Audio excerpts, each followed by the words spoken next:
Olá pessoal, tudo bem? Vamos aqui gravar mais um exercício aqui para a gente ver a respeito dessas funções do tipo trigonométricas. Como que quando a gente sabe o conceito, as coisas ficam bem mais simples, né? Vamos lá para a tela do exercício. O exercício aqui está pedindo, ele te dá um gráfico, né? Esse gráfico aqui em roxo é o gráfico da função 1 mais cosseno de x. E ele faz algumas perguntas, né? A primeira pergunta que ele faz é qual é o período dessa função g, 1 mais cosseno de x. Observe que, se vocês lembrarem da nossa aula sobre as funções do tipo trigonométricas, uma das formas da gente ver graficamente o período de uma função periódica é justamente a distância entre dois pontos de máximo da função. Observe que aqui nesse ponto eu tenho um ponto de máximo da função. E esse ponto eu também tenho um ponto de máximo da função. Eles estão na mesma altura. E a distância entre eles é 2π. Então, já de cara, o período dessa função é 2π. Observe que coincide com o período da função cosseno de x. Né? Essa função é 1 mais cosseno de x. Mas esse período é o mesmo que o da função cosseno de x. Por quê? Porque eu adicionei uma constante aqui, que lá na nossa aula a gente chamou de a. E quando a gente adiciona uma constante à função, do lado de fora aqui, isso não altera o período dela. Beleza? Amplitude da função.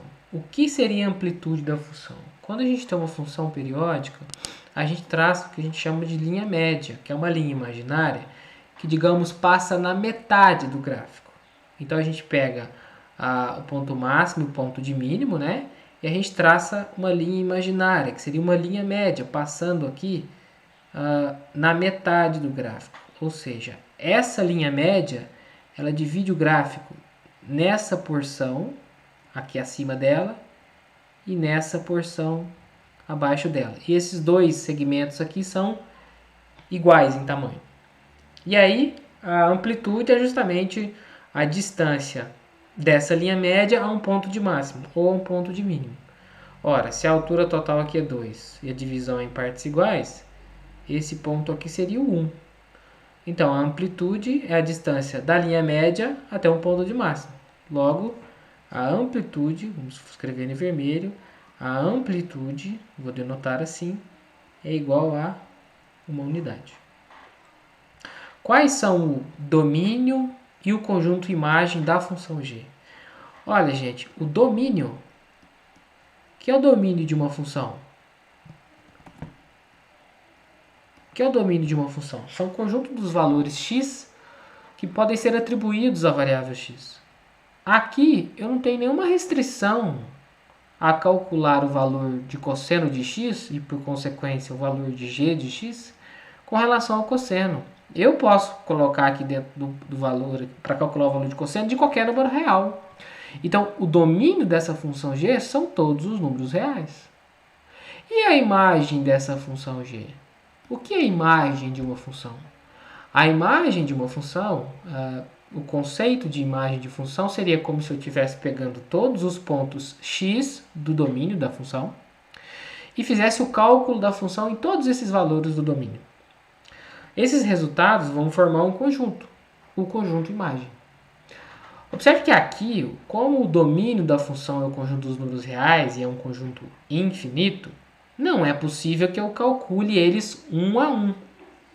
Porque infinitos não dá para fazer isso na mão.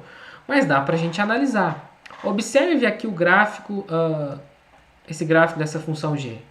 Todo ponto que pertence ao gráfico, ele tem coordenadas x e y. Qualquer ponto que você pegar, ele vai ter uma coordenada x e uma coordenada y. Qualquer ponto aqui do gráfico. Peguei dois bem aleatoriamente. E a gente sabe que as imagens são as coordenadas y dos pontos do gráfico. Se as imagens são as coordenadas y, observe que qualquer ponto que eu pegue aqui no gráfico, as coordenadas y vão estar variando de 0 até 2. A imagem está relacionada com os pontos, as coordenadas y no eixo vertical. Todos os pontos aqui, as coordenadas y estão entre 0 e 2. Logo, A imagem dessa função é o intervalo de números reais de 0 até 2. Significa que a função g atinge todos os valores de 0 a 2. E o item D pede para comparar o gráfico da função 1 mais cosseno de x com a função f de x igual a cosseno de x. O que a gente pode concluir? E aí, quero que vocês pensem um pouquinho nessa questão. Veja o que aconteceu com o gráfico, qual foi a mudança posicional do gráfico de g para f. Né? O que aconteceu com o gráfico de f para chegar no gráfico de g. Espero que vocês tenham entendido. Pensa a respeito dessa questão, desse item D, tá bom? Na próxima aula a gente faz mais um exercício.